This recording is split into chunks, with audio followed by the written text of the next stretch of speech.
Et de cette grotte pour rendre grâce à Dieu, dire merci à Dieu, dire merci à Notre-Dame du Rosaire.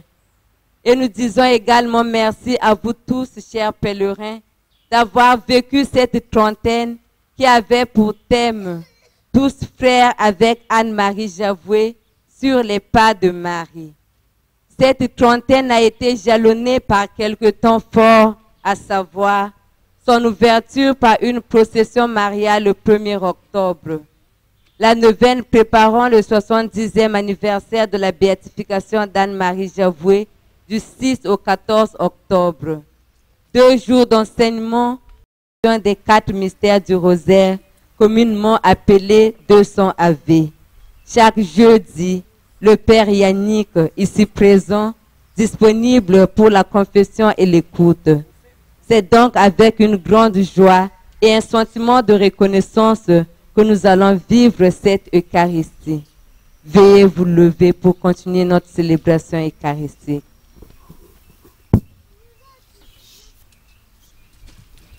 Frères, demandons au Seigneur de bénir cette eau. Nous allons en être aspergés en souvenir de notre baptême. Que Dieu nous garde fidèles à l'esprit que nous avons reçu.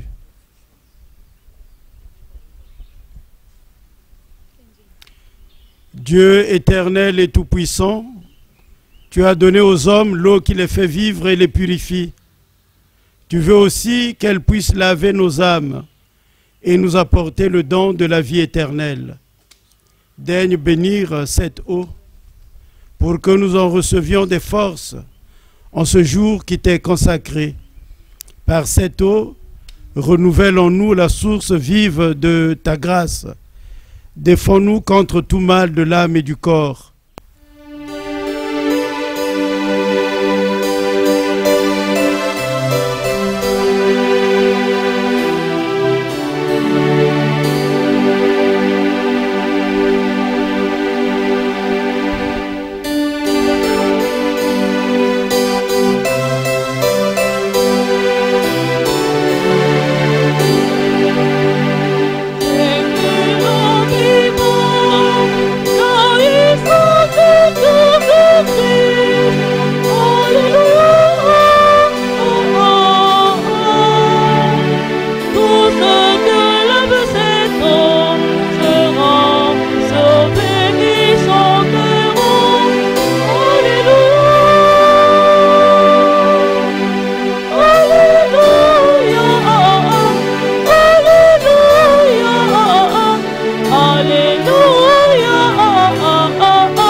Et par la célébration de cette Eucharistie, nous rendent dignes de participer un jour au festin de son royaume. Amen.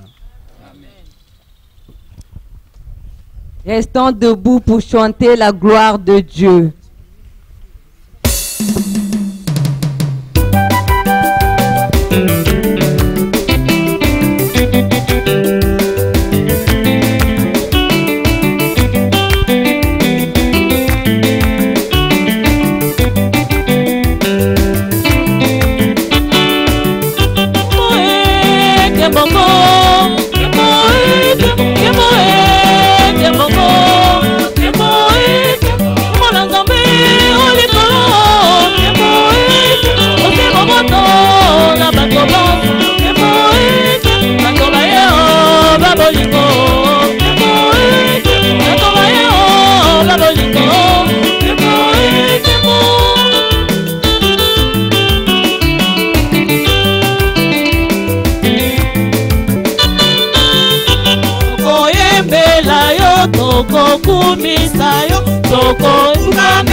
Accorde à tes serviteurs, Dieu très bon, de posséder la santé de l'âme et du corps, et par la glorieuse intercession de la Sainte Vierge Marie, d'être délivrés des tristesses de ce monde et de goûter les joies de l'éternité. par Jésus-Christ ton Fils, notre Seigneur et notre Dieu, qui règne avec toi dans l'unité du Saint-Esprit, maintenant et pour les siècles des siècles.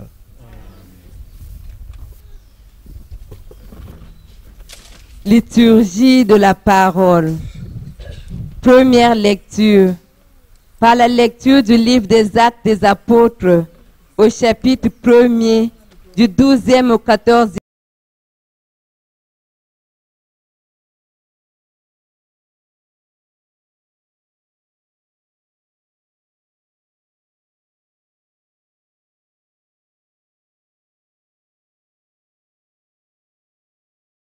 Les apôtres, après avoir vu Jésus s'en aller vers le ciel, retournèrent du mont des Oliviers à Jérusalem. La distance ne dépasse pas ce qui est permis le jour du sabbat. Arrivés dans la ville, ils montèrent à l'étage de la maison. C'est là qu'ils tenaient tous, Pierre et Jude, fils de Jacques. D'un seul cœur, ils participaient fidèlement à la prière avec quelques femmes, donc Marie, mère de Jésus, et avec ses frères. Parole du Seigneur. Fin de notre méditation.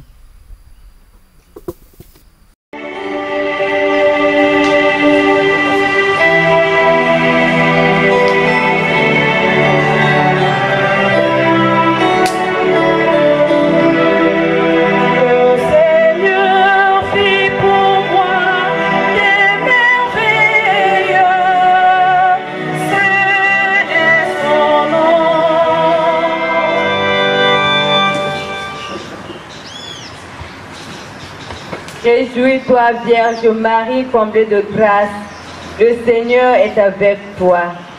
À présent, bien-aimés de Dieu, acclamons et écoutons la bonne nouvelle de Jésus-Christ selon Saint Luc.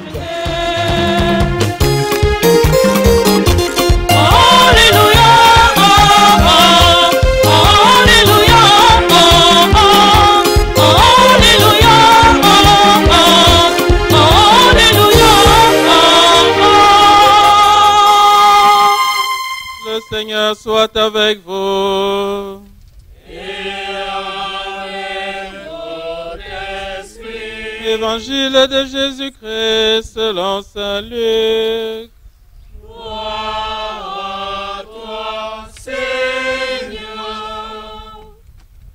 L'ange Gabriel fut envoyé par Dieu dans une ville de Galilée appelée Nazareth à une jeune fille, une vierge, accordée en mariage à un homme de la maison de David appelé Joseph.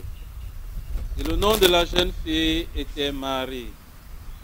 L'ange entra chez elle et dit: Je te salue, comblée de grâce, le Seigneur est avec toi. À cette parole, elle fut toute bouleversée et se demandait ce que pouvait signifier cette salutation.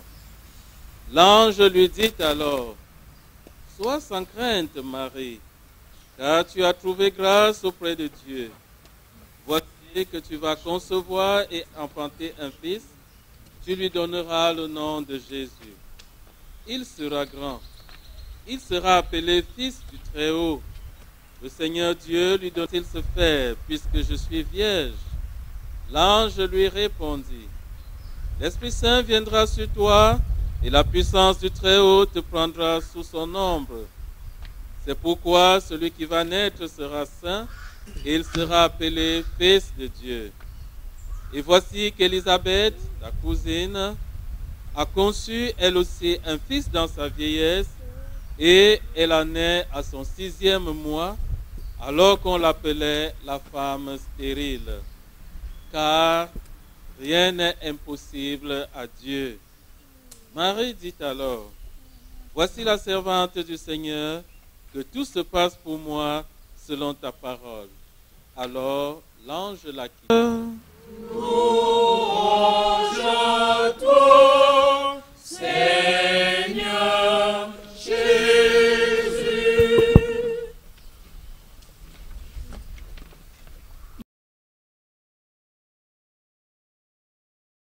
La dernière fois que j'étais à cette place mariale de Javoué, c'était le 15 août.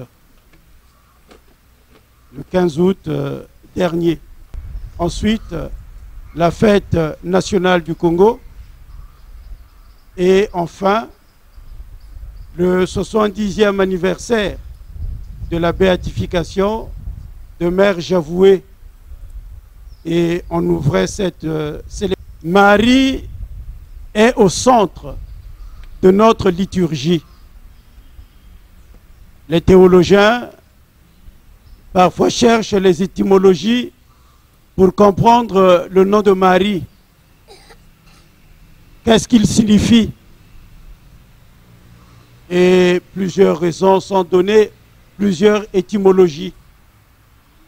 Mais ce soir, j'aimerais tout simplement souligner que le nom Marie, c'est l'anagramme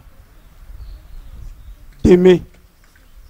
C'est-à-dire, lorsque vous prenez toutes les lettres qui sont dans Marie et vous les inversez, vous trouvez le verbe aimer. Marie est celle qui aime le corps de son Fils, l'Église. Prie. Marie est une femme de foi. Elle va recevoir l'ange Gabriel et elle va dire oui aux avances de Dieu. Parce que Marie aime Dieu. Parce que Marie aime les hommes. Le 15 août, je faisais émailler le texte de l'Annonciation par 3 questions. 3 interrogations. La première portait sur la nouvelle reçue par le dernier. Je disais, est-ce que nous sommes tout autant bouleversés lorsque nous écoutons la parole de Dieu? Est-ce qu'on se laisse émerveiller par la parole de Dieu lorsque nous faisons notre lectio divina? Nous arrive-t-il d'ouvrir les pages de la Bible et se laisser imprégner par la chaleur vivifiante de la force de Dieu qui en découle? Est-ce que la parole de Dieu est véritablement quelque chose qui nous remue, qui nous saisit aux tripes? Et ce jour-là, je disais aussi que nos frères, les protestants, n'ont pas autant que nous les sacrements. Ils ont ce qu'ils appellent la sola scriptura, l'écriture seule. La parole de Dieu suffit au renouveau. Quand on ouvre la parole de Dieu, quand on fait la lectio divina, Dieu agit. Est-ce que nous aussi, lorsque nous écoutons la parole de Dieu, nous nous laissons émerveiller comme Marie? Je reprends cette interrogation ce soir, à la clôture de ce mois marial. Durant un mois, nous avons prié, nous sommes venus ici. J'ai vu des gens parfois faire les 9 grottes dans le macadam des rues de Brazzaville. Mais est-ce que, en le faisant, en faisant nos 1000 Ave, nos 200 Ave, en priant, on se laisse au straight? Ah oui, j'étais à Saint-Pierre-Claver. Ah oui, j'étais à Sainte-Anne. Ah, de ce prêtre-là, qu'est-ce qu'il prêche? Il prêche bien. Mais qu'est-ce qu'il a dit? Ah, je ne me souviens plus là. On loue les prêtres qui prêchent bien. On a bien écouté, mais rien n'est resté au fond de nos cœurs. Dans le temps, quand nous étions plus jeunes, il y avait des cours de Bible qui se faisaient dans toutes les paroisses. On étudiait la parole de Dieu, de maintenir le groupe en état. Parce que la parole de Dieu, on aime l'écouter dans les églises de réveil.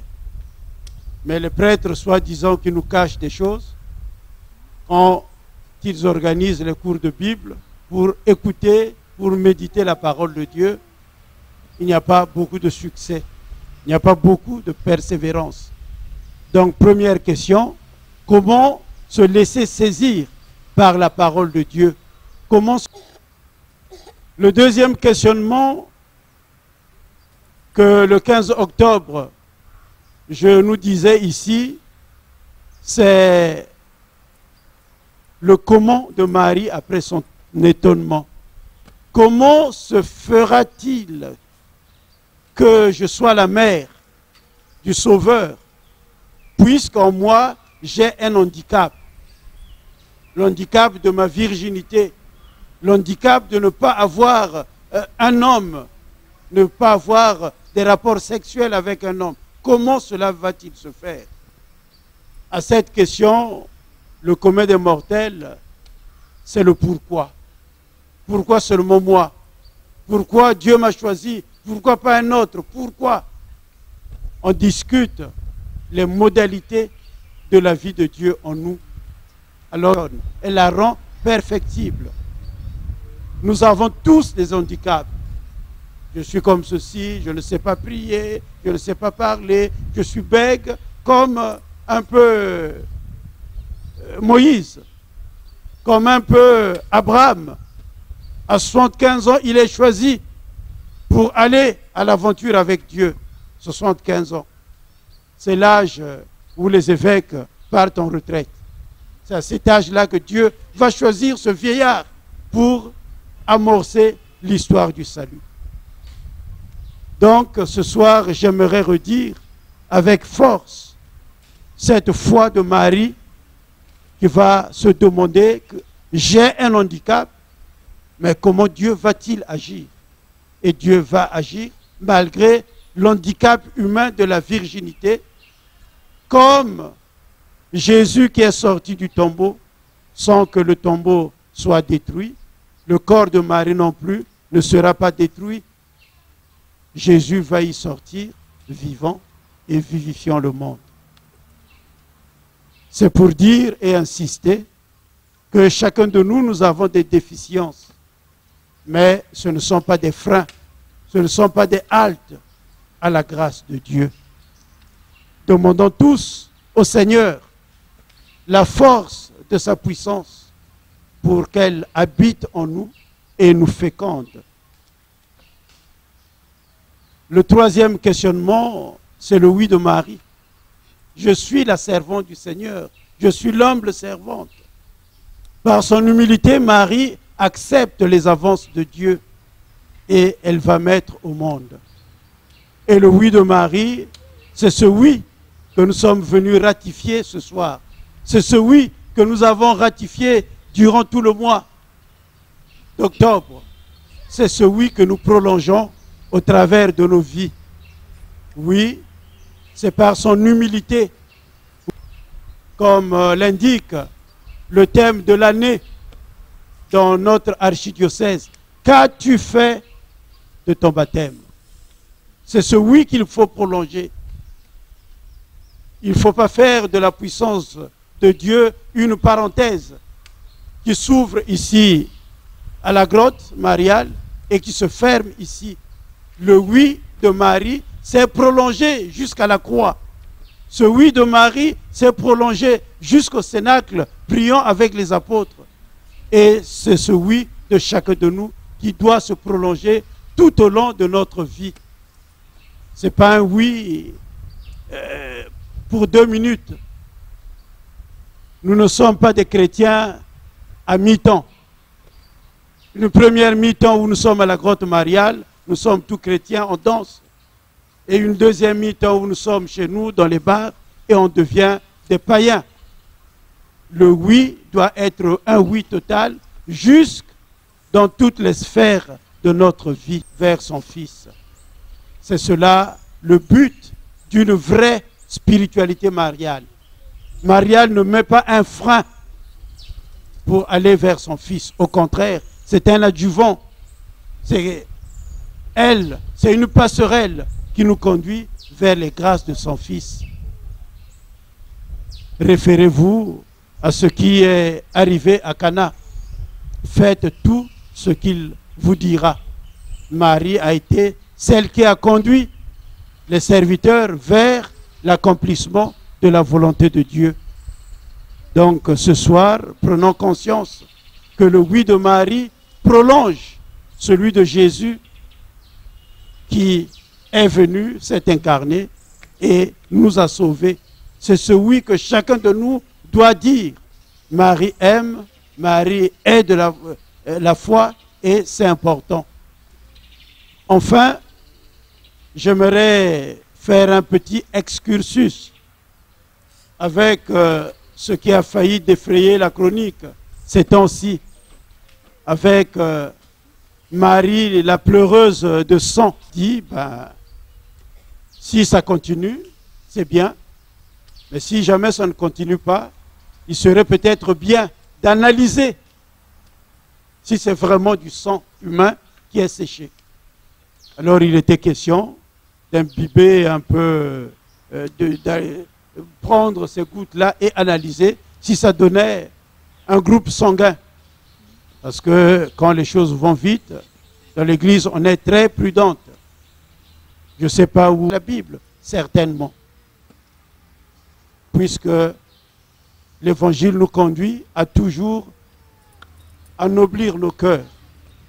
Le deuxième critère serait un signe des temps.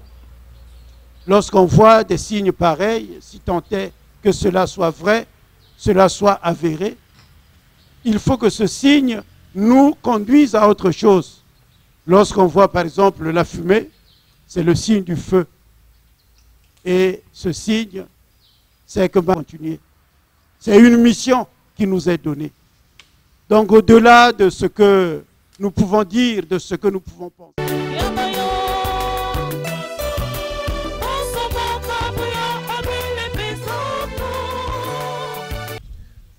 Sois attentif à l'offrande et aux prières que tes fidèles te présentent aujourd'hui, en faisant mémoire de la bienheureuse Vierge Marie, que notre sacrifice te soit agréable. Seigneur, soit avec vous.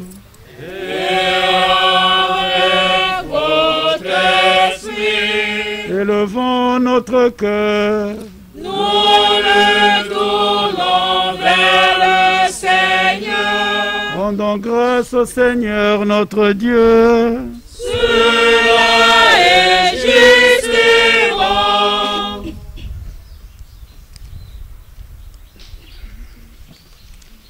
Vraiment, Père très saint, il est bon de reconnaître ta gloire dans le triomphe de tes élus et pour fêter la Vierge Marie, de reprendre son cantique d'action de grâce. Oui, tu as étendu ta miséricorde à tous les âges et révélé tes merveilles à la terre entière, en choisissant ton humble servante pour donner au monde un sauveur, ton Fils, le Seigneur Jésus-Christ. C'est par lui que les anges assemblés devant toi adorent ta gloire. À leur hymne de louange, laisse-nous joindre nos voix pour chanter et proclamer.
Toi qui es vraiment saint, toi qui es la source de toute sainteté, Seigneur, nous te prions. Sanctifie ces offrandes en répandant sur elles ton esprit, qu'elles deviennent pour nous le corps et le sang de Jésus, le Christ, notre Seigneur. Au moment d'être livré et d'entrer librement dans sa passion, il prit le pain, il rendit grâce, il le rompit et le donna à ses disciples en disant: prenez et mangez-en tous, ceci est mon corps livré pour vous.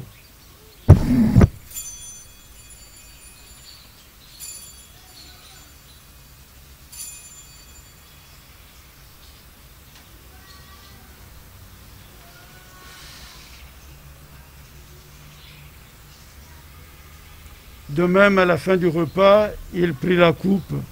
De nouveau, il rendit grâce et la donna à ses disciples en disant: prenez et buvez-en tous, car ceci est la coupe de mon sang, le sang de l'alliance nouvelle et éternelle, qui sera versé pour vous et pour la multitude, en rémission des péchés. Vous ferez cela en mémoire de moi.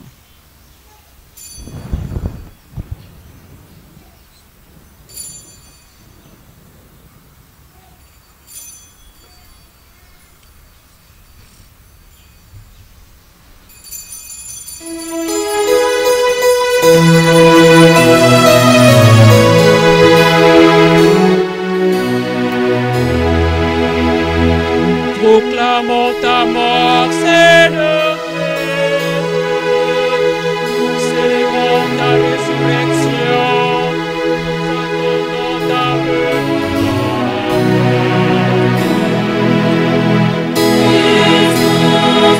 Souviens-toi aussi de nos frères et sœurs qui se sont endormis dans l'espérance de la résurrection, particulièrement tous ceux et toutes celles pour qui nous prions au cours de cette messe, et de tous les hommes et toutes les femmes qui ont quitté cette vie, reçois-les dans ta lumière auprès de toi. Sur nous tous enfin, sur cette communauté de pèlerins, sur tous ceux qui ont demandé cette messe pour leurs besoins, nous implorons ta bonté. Permets qu'avec la Vierge Marie, la bienheureuse Mère de Dieu, avec Saint Joseph son époux, avec les apôtres et les saints de tous les temps qui ont vécu dans ton amitié, nous ayons part à la vie éternelle et que nous chantions ta louange par Jésus-Christ, ton Fils bien-aimé.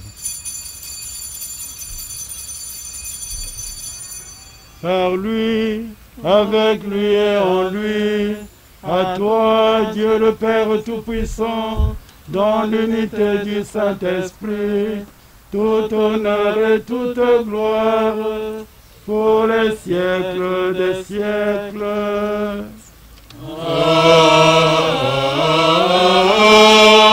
Amen.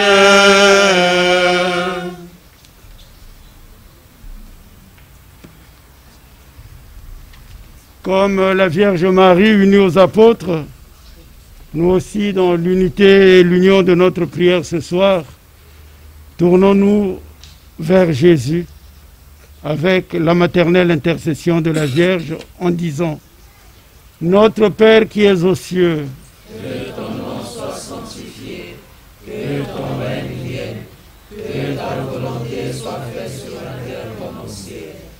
Donne-nous aujourd'hui notre pain de ce jour.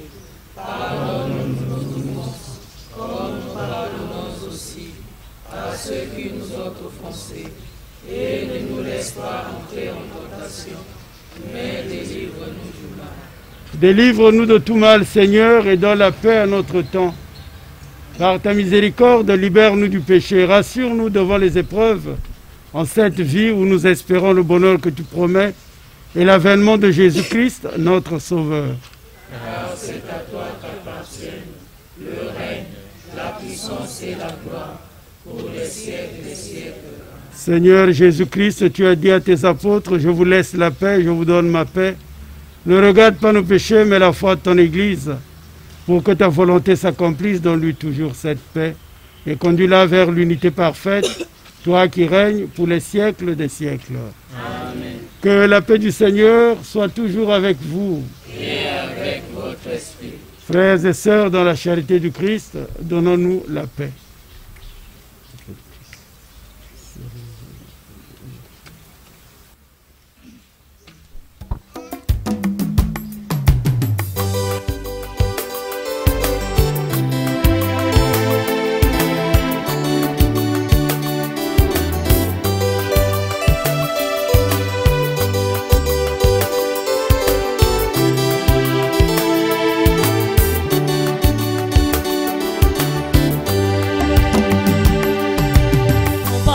wa nzambe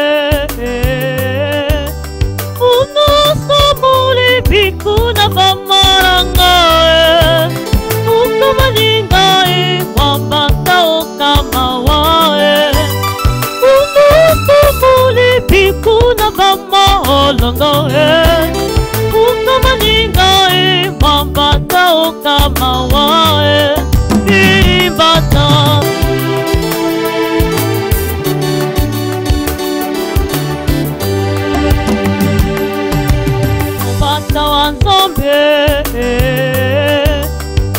unosomoli bikuna bamaranga ukamalingae wambata okamawae unosomoli bikuna bamaolangae ukamalingae wambata okamawae ibata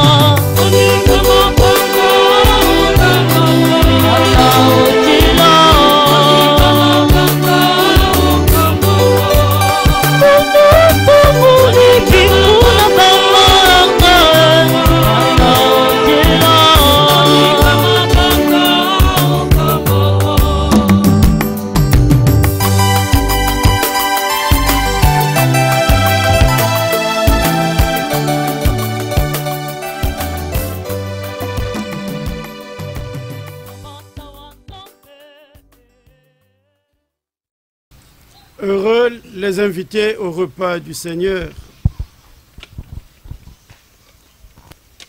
Voici le Fils de la Vierge Marie, l'agneau de Dieu qui enlève le péché du monde.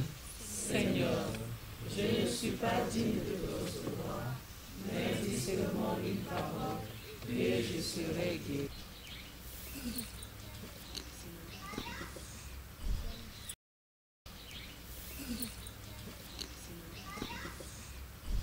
La table est prête, que ceux qui se sont préparés et qui sont en règle avec l'Église catholique romaine s'avancent.